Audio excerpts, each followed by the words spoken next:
Thank you very much for the invitation, for organizing. I think it is time that we can have together for discuss these issues, because we have seen that also at the academic level there have been some attacks on the freedom of speech and academia, but maybe I will talk briefly about that at the end of my presentation.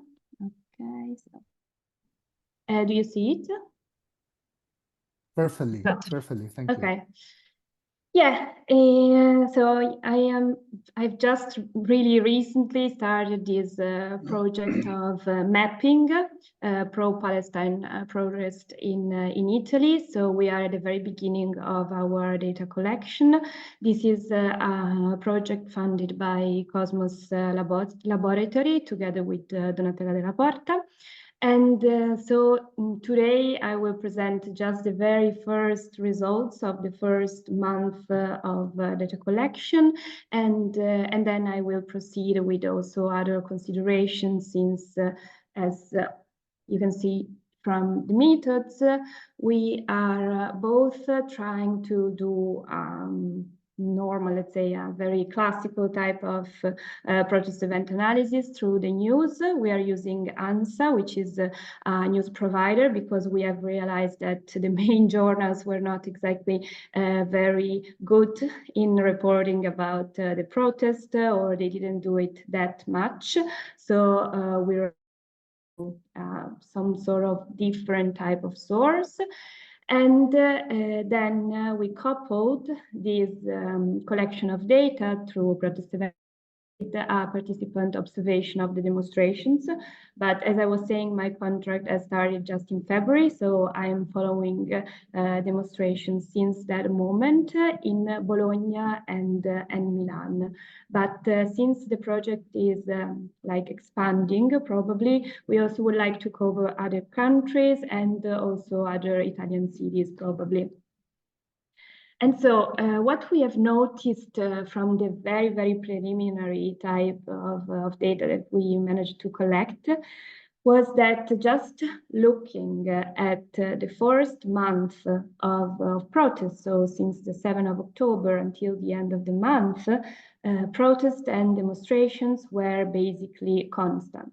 So there were just a few days in which nothing happened concerning demonstration or action in solidarity with Palestine, but there were many in many different cities. So this is also something that emerged as relevant since the very beginning of the data analysis. So the fact that there were actions not only in the main cities, as usually happens, so for example,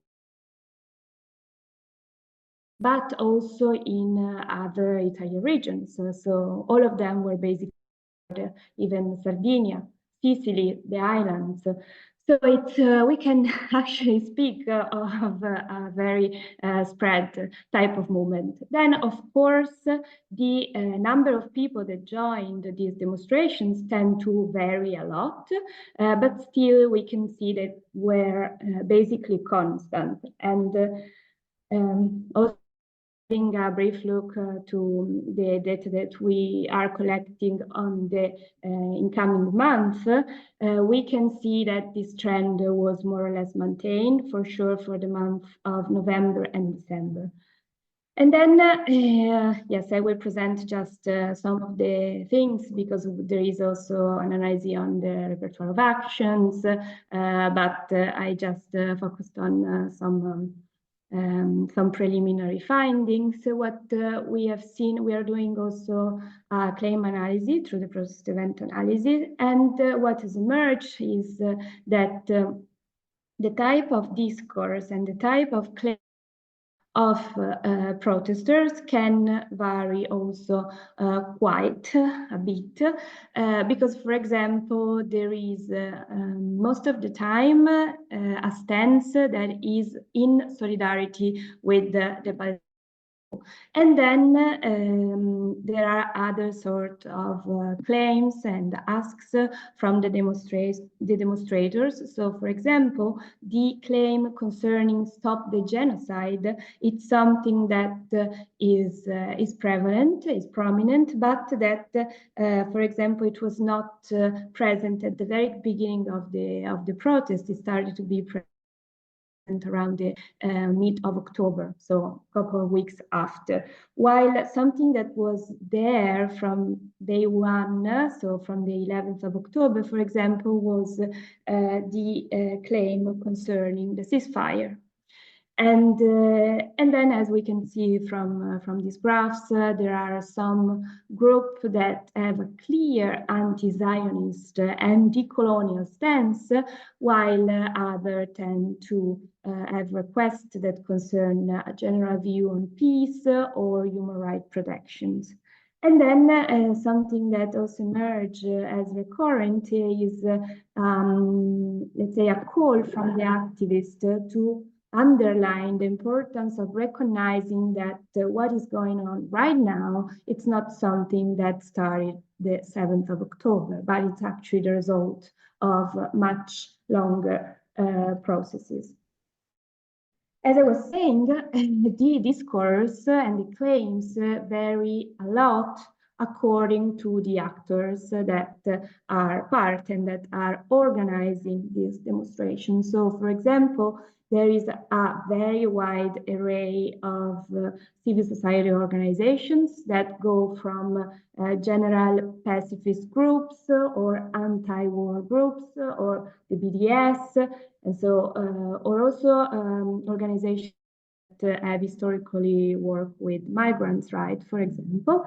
And they are very much involved also in this issue. Then, of course, the second main actor is the diaspora, so the Palestinian diaspora in groups like, let's say, Regional Association of Palestinian People, or also this new actor, which is Giovani Palestinesi d'Italia, who are young Palestinians, second generation, that are trying to also mobilize and I believe also doing it pretty successfully, a large part of the Italian population. And then, of course, we know that the Palestinian cause is something that is historically attached to the discourse and the ideas of the radical left. So we also have parties like Rifondazione Comunista or Potere al Popolo, who mobilize and also organize these protests and these actions. And finally, there are grassroots unions like COBAS, OBS, who are very much involved, and they are so because they tend to mobilize Arab speakers people, second generations, and also migrant workers that tend to be very close to the Palestinian issue and more sensitive to what is going on right now. In fact, this is actually something that doing the participant observation is very evident, that this is one of the first movements in Italy, at least, that is able to mobilize speaking people more than previous waves of protest, and second generations as well.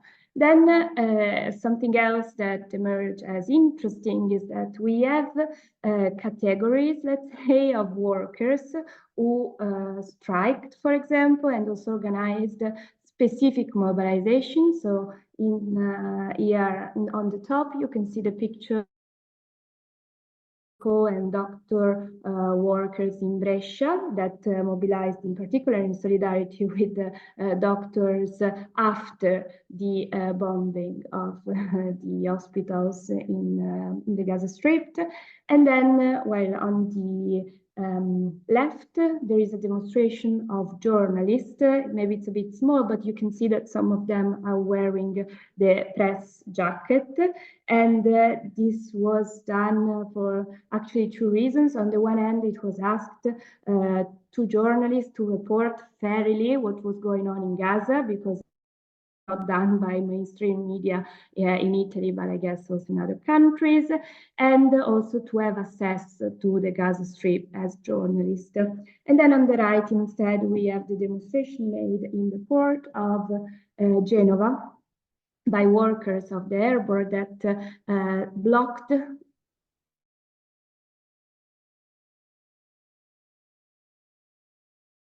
and then also in the realm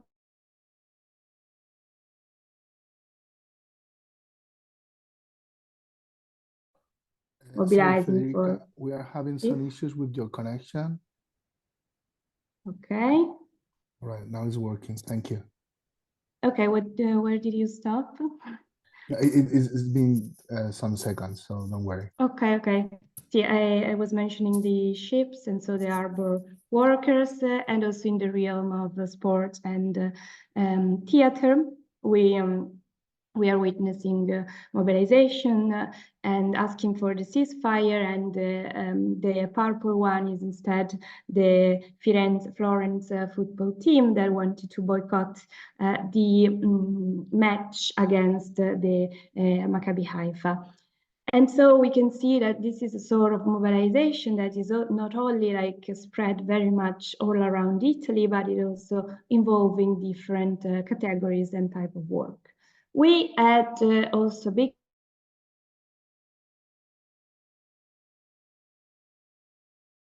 festival in Italy in which one of the competitors asked ceasefire, but without naming Gaza or without naming Palestine at all. And the day after, the manager of this, the director of this TV channel made the person that was like conducting read a statement that was clearly in support of the Israeli embassy and the Israeli state. So this was an event that, let's say, mobilized or at least touched, in particular, we believe, the young population, so the youth.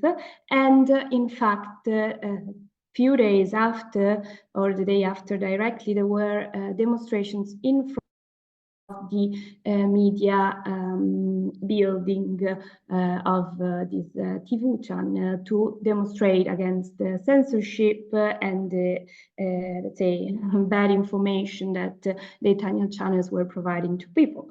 And some of these demonstrations were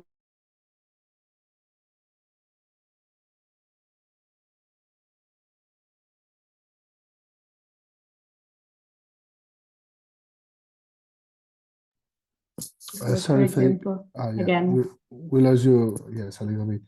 I'm sorry. Don't worry. If we have any other issue, maybe you can switch off the screen sharing, but now it's working, so. Okay. Don't worry. Otherwise, yeah, you can send to me, and if it's easier for you, I can share the screen. Maybe the connection will be more stable if you want. If we have more troubles here. Okay, the connection is not great in general here, so but okay, I am also try. Okay, and so yeah.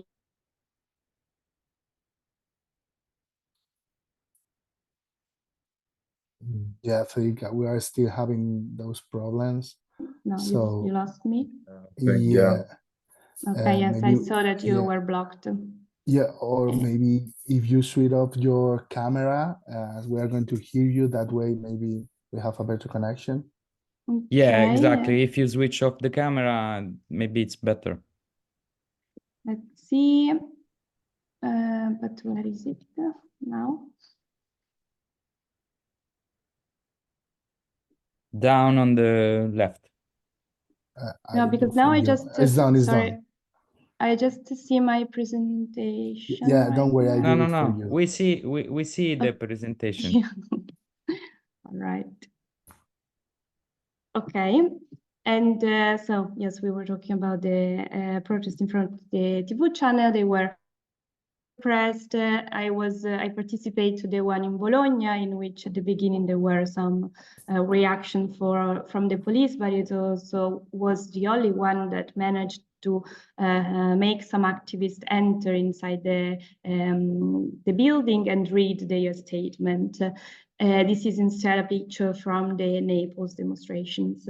And then after a few days, we had other demonstrations in the city of Florence and Pisa that were repressed violently. And this was a pretty big case due to the fact that most of the demonstrators were actually minors. And so they were students that were peacefully demonstrating in support of Palestine. Even though the march were not authorized, the police reacted very violently. And after a few days, there was the national in Milan in support of the Palestinian people, and also as a reaction to what happened recently the day before in Pisa and Florence. And also here there were attempts of criminalization, so buses that were, for example, traveling, and I was on one of those from Bologna to Milan, were stopped, and they checked inside the buses, they checked the documents of people that were on there. And as we just these pictures, this demonstration was huge. There were around 30,000 people that participated, and they were also from different groups. So, for example, there was the queer part of the march and the unions, grassroots unions in particular, and so on and so forth. No, it was the last slides were about the the feminist movement that also, I mean, internationally organized and kept into their claims the discourse concerning Gaza and ceasefire, and it was something that was present also in Italy. And this was the last observation in particular, because the 8th of March was recent enough. Now, probably there will be other demonstrations. It's reasonable to assume that they will continue until this situation is settled. And I just wanted to finish by make some sort of statement concerning what is going on in at the Hebrew University with the case of Dira Shalbuk Kevorkianor. I don't know if you are aware of the case, but she was fired for her anti-Zionist position. And I'm also part of the Committee for Academic Freedom of Sesamo, which is the Middle Eastern Society Italian Middle Eastern Society, and together with the BRIMES, the British Society for Studying on Middle East, we wrote a letter to the Hebrew University asking for revise their decision concerning Nadira. And I believe that as academics, we urge also to express solidarity, but also to pressure to, let's say, cancel this decision, because it's a clear attack to freedom of academia. And I also take the chance to say that as the Committee for Academic Freedom of Sesamo, we are following cases of discrimination in academia and in the university, and we would really much like to coordinate with similar institutions. So if any of you is part of similar organizations, or also if you have to report cases, in particular if you are in Europe, it's possible for us to follow these. We are already doing it with cases in Switzerland and Germany. And for that, I can share here in the chat the email of the Committee for Academic Freedom of Sesamo. Thank you.